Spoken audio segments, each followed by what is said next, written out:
Hi again, everyone. Welcome to the WKYC.com High School Football Game of the Week preview show as we get ready for week number 4. I'm Dave DiNatale. That is Tyler Carey. And we had hoped it was going to turn out like this, that we were going to have a week that would have marquee matchups for you to vote on out there. And that's the way it turned out. Amongst the games, TC, that we put out there for people on Monday, and thank you for voting, even on with a Labor Day holiday, you still came out, you still voted.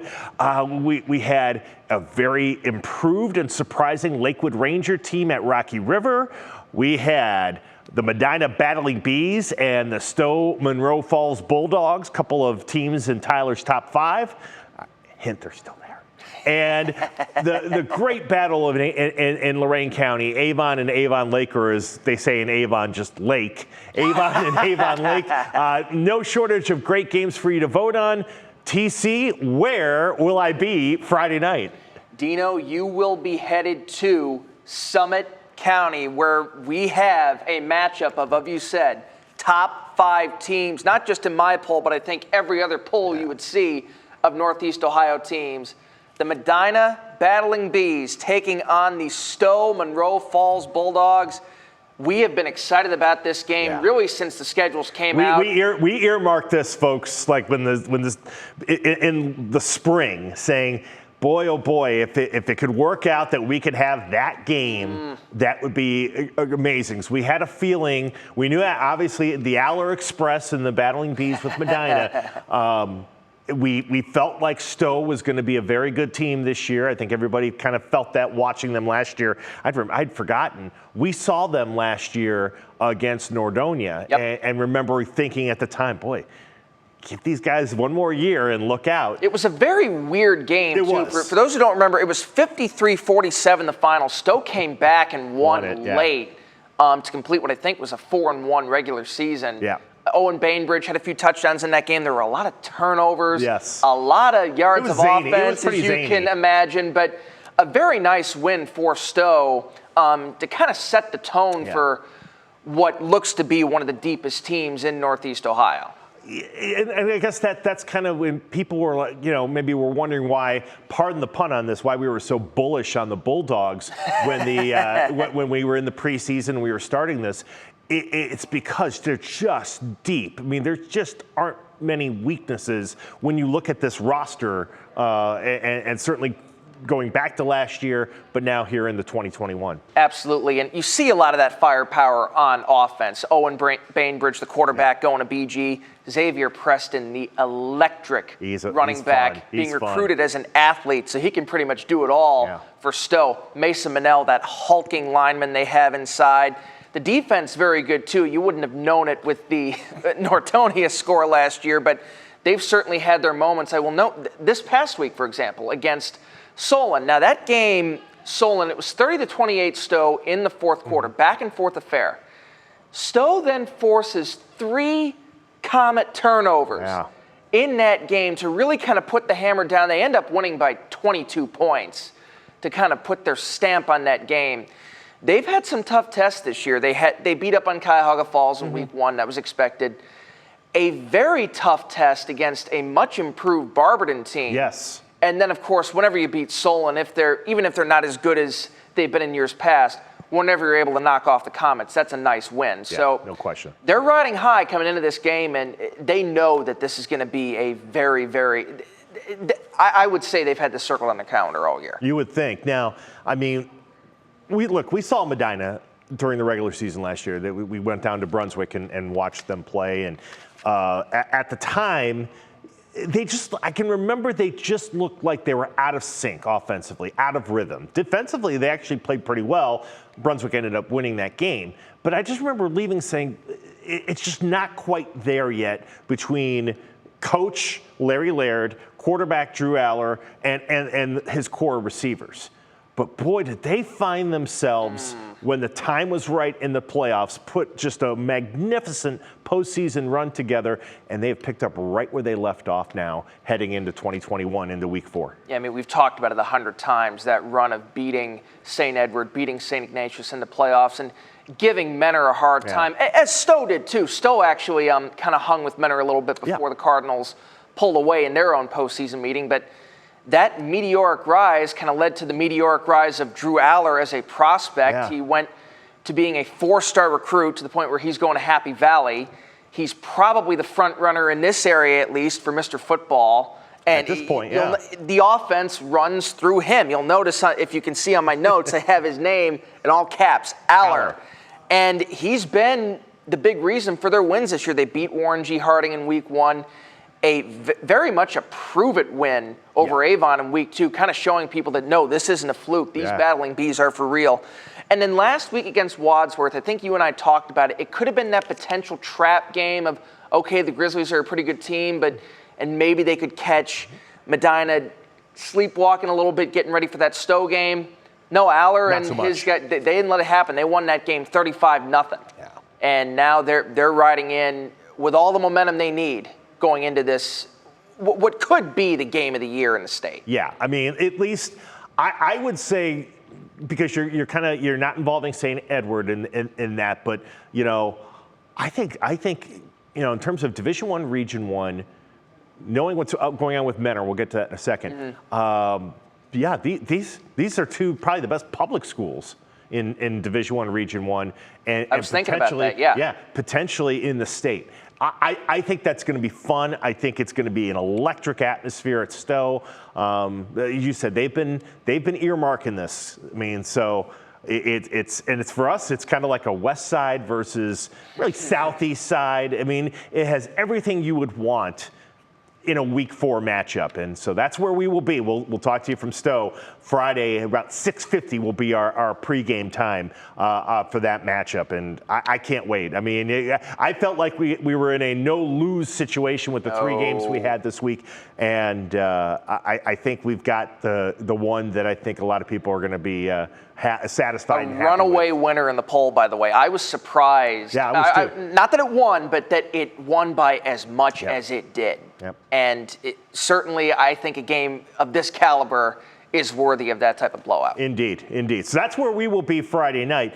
I really want to get to Tyler's top 5 because there was a lot of interesting action from last Friday. Was there? Really, even go back to Thursday in that great battle between Valley Forge and Rocky River. That Forge ended up coming back and winning. That was a great one Thursday night. We obviously had everything that we were going through Friday, our game, and watching everything else. And then what happened Saturday night at Lakewood Stadium with Menor and St. Edward. I have to imagine there have been significant changes in Tyler's top 5. No doubt, Dino, starting with the fact that my former number 1 team for the first 3 weeks, Menor, is no longer even in the top 5. For those of you who don't know, they played St. Edward Saturday night, an annual showdown, it seems, between the 2 teams, whether it's in the regular season or the playoffs. Usually in the regular season, it's right around week 3, and usually in the playoffs, it's that regional final. Yep, and this game was not, let's just say we're not going to put it in that classic category. No. 47-7, the Eagles come away with a resounding triumph. Menor just did not have it going all night long. They were outgained 429-104, Dino. 104 for that Cardinal offense. Kind of a disheartening note. Jacob Snow, their young quarterback who had done such a great job replacing the veteran Ian Kipp, who's gone to Kent State, he injured his thumb in the second quarter, had to leave the game. We don't quite know what the severity is yet, but word on the street is he could miss 2 or 3 weeks, which you don't want to bury the Cardinals. You know that they've got a deep roster, but that's a tough blow. No, it is. And I think, if you're Matt Gray, you're going to be very cautious here because, they've got games on the schedule that I think they can probably still win, even with Snow out. You're not thinking about Jacob Snow for September. You're not even worried about him for October. You're worried about him for November and a possible, rematch against St. Edward if that would come to pass. And as playing Medina again, playing Stowe again, that's what you're worried about Snow for. And as we know, unless they completely fall flat on their face, Menor's going to make the playoffs. Yeah, they're going to make the playoffs. It's expanded. I think I can safely say the Cardinals are still going to make the playoffs, even if they would stub their toe again here between now and the rest of the season. I think it's unfortunate, but I think the Cardinals will work their way back into the top 5. They're too good of a program, and they're. I think it's going to be this. I can imagine though this week of practice, some soul searching. Absolutely. Because it's not just you didn't just lose to your rival. I mean, you got housed by your rival, and now you gotta pick it up and evaluate and move forward. And maybe that's what Menor needs, because this is a very young team, and they came out of the gates firing on all cylinders. Right. They beat up on Canton McKinley in Canton. They beat St. Ignatius, and you go, oh my goodness, they're doing it again. They lose all these players, and they're good. Now they get that wake-up call. Right. Now they were all right. We're not as good as we thought we were yet. Right. And in some ways, it could be a blessing in disguise because, again, this game, you want to win it, but it doesn't matter. What matters is what happens when you get to November. Exactly. Okay, so with Menor out, banished to the Shadow Realm. Who is number 5? You could have chosen, Dino, between about 4 or 5 different teams. I really struggled with this, but in the end, number 5, I went with the Avon Lake Shoremen.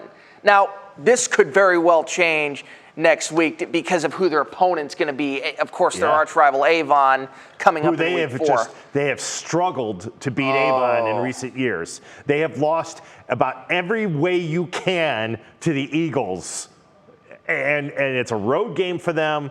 For Lake, as they say. But Matt Kostelnik has gotten this team off to a terrific start. They have played dominant football. I thought they really set the tone going into Strongsville week 1 and really handling the Mustangs, and they haven't really looked back since. And I will say it was really a gut check win for them in week 3. They beat Tiffin Columbian 37-21. Jeremy Disick, their starting quarterback, did not play in the game, so Jake DePaul, a wide receiver by trade, is the starting quarterback. All he did was rush for 127 yards.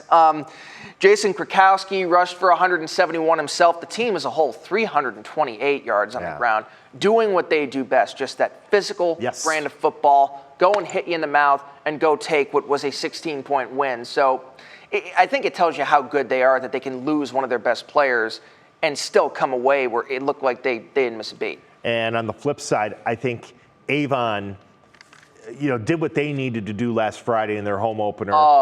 They really took it to Glenville early and established command, and I think probably put themselves in a much better frame of mind going into this rivalry game. We talked a lot during last Friday night's game about how sad it was to kind of see Glenville fall as far as they have, but hats off to Avon. To beat up on the Tar Blooders like that, you've got to be a really, really good football team. I thought about putting them in the top 5, even with their one loss to Medina.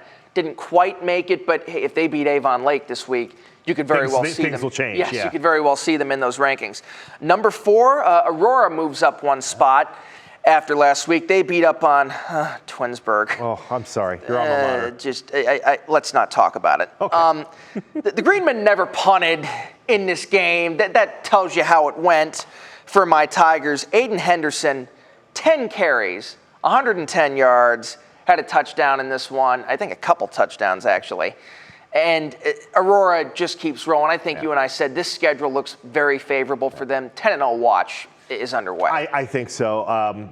Talmadge might be an interesting game for them down the pike. That's a road game for them, but it really sets up what I felt once they got past St. Vincent St. Mary. The road really looks good for them. Now, you got to stay healthy. Bob Mahalik got to keep them focused like he always does, but this is a very, very good Aurora team. Talmadge actually got a big game against Highland this week. 2 unbeaten teams. We'll keep an eye on that. Yeah, we'll certainly keep an eye on that. We'll definitely be watching that score. Number 3, Stowe, who we talked about earlier. They beat Solon 50-28. We mentioned the 3 takeaways in the fourth quarter. I think that's big. I think for all the talk about Bainbridge and what that offense does, the fact that their defense really kind of stood firm and stood their ground in the fourth quarter and forced turnovers, that's going to be big for them because the defense is going to have to. They're going to have to disrupt Drew Aller some way. They don't have to get 3 interceptions. They would love to, but they just need to disrupt him. They need to frustrate him. They need to force him to move around. And by the way, he's a good runner, but they need to just get him uncomfortable. And so I think having that confidence coming off of what they did against the Comets, that defense needed that.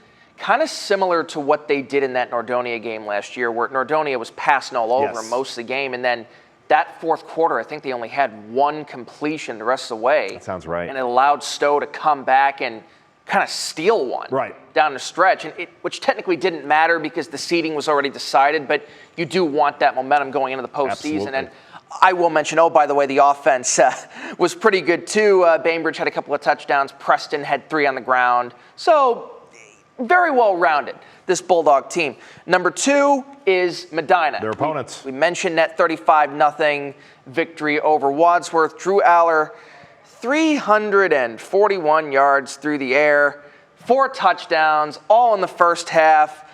He has now set the record, Dino, for the most career touchdown passes by any quarterback in Medina County history. He now has 57 of them, breaking the record set by Dorian Miscusic, if I'm mispronouncing that.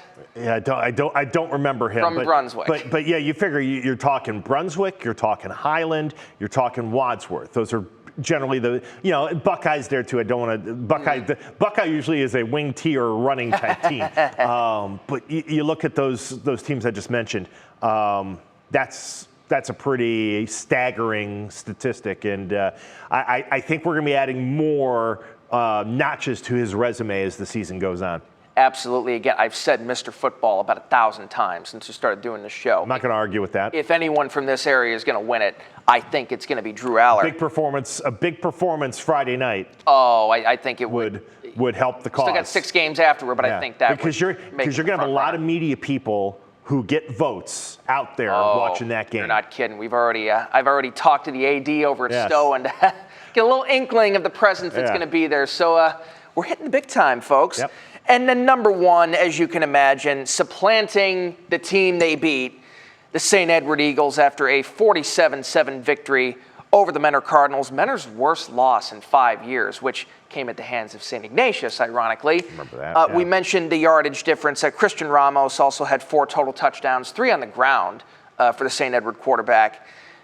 The national polls are now starting to take notice of St. Edward's performance. Blue Star Media has them as the top team in the Midwest, so that's always an honor. And then the Massey ratings, it's a computer system, one of the about 1,000 national championship selectors in high school football. They have St. Edward ranked 12th. That is certainly, when you're top 15 in the country, people are taking notice. Right. It shows just how dominant this Eagle team is, and I'm not sure it's going to stop from here. No, I mean, look, they play a difficult schedule, inside state, outside state, but that raised a lot of eyebrows on Saturday night. Now, again, sometimes you have an off night if you're Menor, but St. Edward could be a very, very special team, and so. Who do they have this week? Well, it doesn't get any easier for them. They head down south to play Elder in Cincinnati. There you go. I mean, if they're not playing somebody from Cincinnati, then they're going to have Ignatius. If they're not playing Ignatius, then they play somebody from Columbus or somebody from out of state. But not Bishop Sycamore, though. That Sycamore. Game has been X'd. For an update from our last show. That's right. No Bishop Sycamore on their schedule. And that's a good thing. Yes. But our game on our schedule is going to be a lot of fun. Again, we'd hoped to have this matchup when the season started, and it has come to pass thanks to you to voting for it. It'll be the Medina Battling Bees at the Stow-Munroe Falls Bulldogs on WKYC.com. You can also catch us on your WKYC app. Download that thing today if you haven't. Also on Facebook Live and YouTube. We're back on Facebook. Good to be back on Facebook. And we'll join you about 6:50 from Stowe for the call. It's going to be a lot of fun, folks. It should be. You've got 2 great teams and a special Friday night. I think the weather's supposed to be great. Let's just play. We've had those games that have stuck out for us over the years that we've been doing this. I have a feeling, Dino, that this matchup is one we're going to remember for a long, long time. I do too. So hope you'll join us for that. Again, 6:50 Friday night, it'll be Medina at Stowe. That is our WKYC.com high school football game of the week. For Tyler Carey, I'm Dave DiNatale. Thank you so much for watching our preview show right here on WKYC.com.